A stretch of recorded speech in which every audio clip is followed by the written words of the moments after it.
Greetings, Homebrewed Christianity readers and listeners, and welcome to the study guide for the Homebrewed Christianity Guide to God. Everything you ever needed to know about the Almighty, which is completely untrue. I'm going to offer you some videos here, and in these I want to present to you a few of the questions and ideas that I think are central to this short theology piece that I've written, and offer you some ways in which you might be able to discuss them in small groups.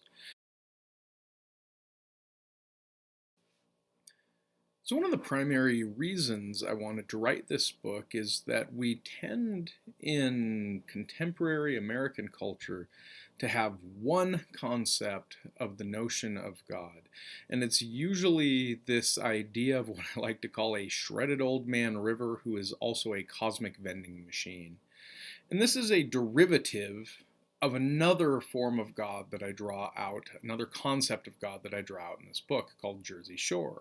But there are many other options for discussing the concept of God and how we think of God, and frankly, options far beyond what I've even offered here.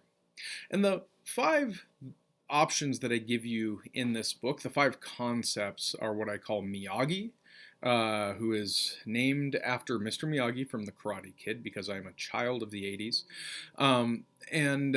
He loosely translates into classical theism. I then have Jersey Shore, who I just mentioned to you, and he translates into this interesting notion of God called voluntarism.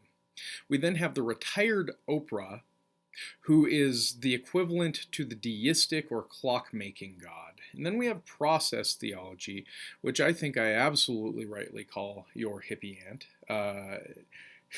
And that, I believe, is self-standing.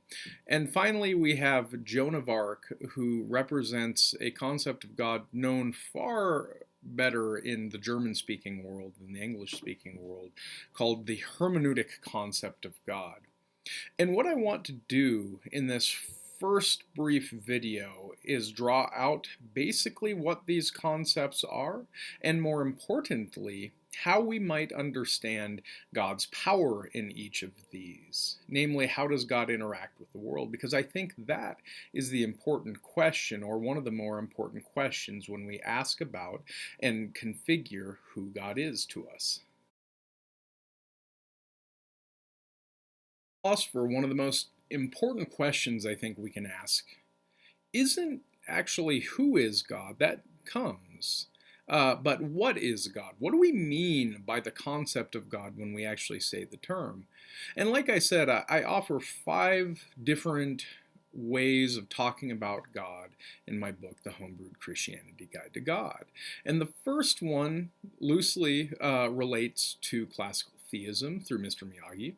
And the idea here is that God is the unchanging, eternal identity that undergirds the world and is the source of all things. And this God relates to the world as pure perfection and in terms of that perfection, creating nature and relating to the world in and through that nature.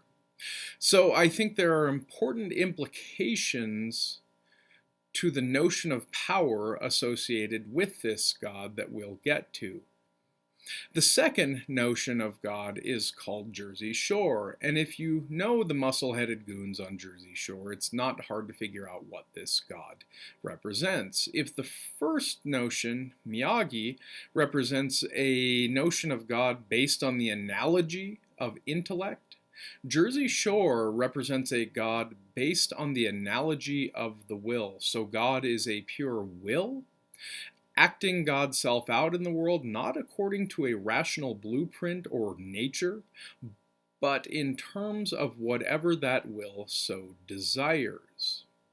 The third concept, the retired Oprah, this represents what we oftentimes talk about when we want to find, for instance, the God of the gaps. It's the God of deism.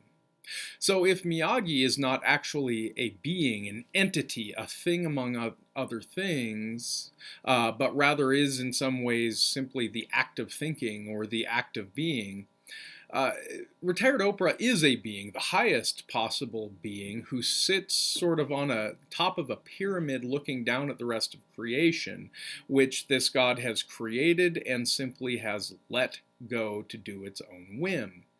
Its own whims at this point. And actually, deism was created, or it was thought up as a way to counter, frankly, the Jersey Shore god, who could interact with quote unquote nature in whatever way it so desired. So, deism says, no, thank you. Let's get rid of the revelation categories in Jersey Shore, and let's move on to a purely naturalistic form of God that simply sits on top of the pyramid. You are probably already familiar with your hippie aunt as readers of the Homebrewed Christianity series or as friends of Trip. Process recognizes certain insights through deism. It understands God as an entity among other entities, and it's also pantheistic or panentheistic, depending on who you read, namely that God is in the world and a part of the world, but also over and above the world. That would be panentheism. You can find that in certain other notions of God as well. For instance, Miyagi has a sense of this. Jersey Shore also may have a sense of this in that you represent through Jersey Shore a notion of omnipresence. But it's process that really takes this idea to its fullness in understanding God to be a part of the heartbeat, or rather the heartbeat of the world, feeding the world certain ideas as the world embodies these ideas and feeds back to God further ways of expressing God's self. The final God is a complicated one, and I'll just have to refer you to the book to some degree, but it's Joan of Arc. And what this God represents, or this concept of God represents, is a concept of God that always upends itself. It always turns itself over. And the hermeneutic theologians were trying to express a biblical notion of God, namely that God is such that God always and completely overturns who God is to you, such that you can never simply fit God in a box. Unless, of course, that box is love, and that's where later hermeneutic theologians go. Love becomes the definitive characteristic of this God, such that God is the love greater than which you could conceive, and there's very specific notions of power attached to this understanding of God as well.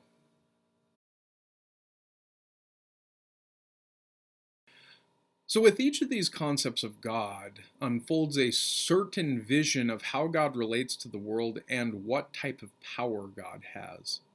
Now, I would suggest actually going and looking at the book and talking with your groups before listening to this portion or watching this portion of the video, because I think it's worth reflecting on its own right as to what these notions of power are and trying to derive what you think they are of your own accord. But that said, I'm actually going to start not with Miyagi, but with Jersey Shore, because it's through this understanding of God that we have our most normative understanding of what power means in God. And what power means in accordance with Jersey Shore is that God can do anything. By anything, I mean that God can make 2 + 2 = 5, 4 + 9 = 24, or whatever else God wants to. And it's in the context of this notion of God that you find questions, for instance, like this. Can God create a mountain so great that God cannot lift it? You've probably heard these types of questions before. These questions actually aren't a problem if you move into, say, Miyagi's notion of power. You see, the world, in Miyagi's understanding, is not but an imperfect reflection of who Miyagi is. So Miyagi creates the world as a reflection of God's self, and the world takes on imperfectly the rational characteristics or the reasonable characteristics of Miyagi God. So 2 + 2 always equals 4, because intellect is at the center of who Miyagi is and how God relates to the world. So Miyagi God cannot simply do anything Miyagi so wants. Miyagi has to relate to the world in accordance with Miyagi's own perfect, rational nature. And that means that Miyagi can only ever do what's best. So one question this might have biblically, whereas it's easy for us to justify, for instance, the genocides, the many wrathful moments from the standpoint of Jersey Shore, as God can do whatever it wants and it can be wrathful if it so desires. It's actually not possible to do that with Miyagi except in some sort of metaphorical or analogous way, that it's not God angry with people, it's rather us finding ourselves in disconformity with who God is and the nature created with us, and God is, we therefore find ourselves in a position of being punished naturally. You've probably heard this justification of Paul before. Retired Oprah's notion of power is actually pretty much powerlessness. This notion of God has created the world as a clockmaker, set it free, and then has nothing really to do with the world except for maybe as a draw. Namely, God stands over and above all things and draws us perhaps to look beyond religiosity, look beyond culture, and to simply put ourselves in touch with the rational divine. But that's not a notion of power, that's just kind of a notion of inspiration. Your hippie aunt, on the other hand, is an interesting notion of power. It's not a causative power. God doesn't cause us to do things like, say, Jersey Shore again does. Everyone's reacting to Jersey Shore. Hippie aunt rather calls to us, just like our hippie aunt calls us to the cosmic drum circle she's leading, right? It's a sense of power whereby God does not enforce certain ideals, but becomes the highest ethical point that tries to draw us into our highest ethical identities, beckoning to us through our mind and through creation. Hermeneutic God, the type of power, is actually not that dissimilar from your hippie aunts. It's not a power that causes change, except for perhaps in the notion of justification. That's very important here. We're changed from being sinner to saved sinner, and there is a causative element there as well.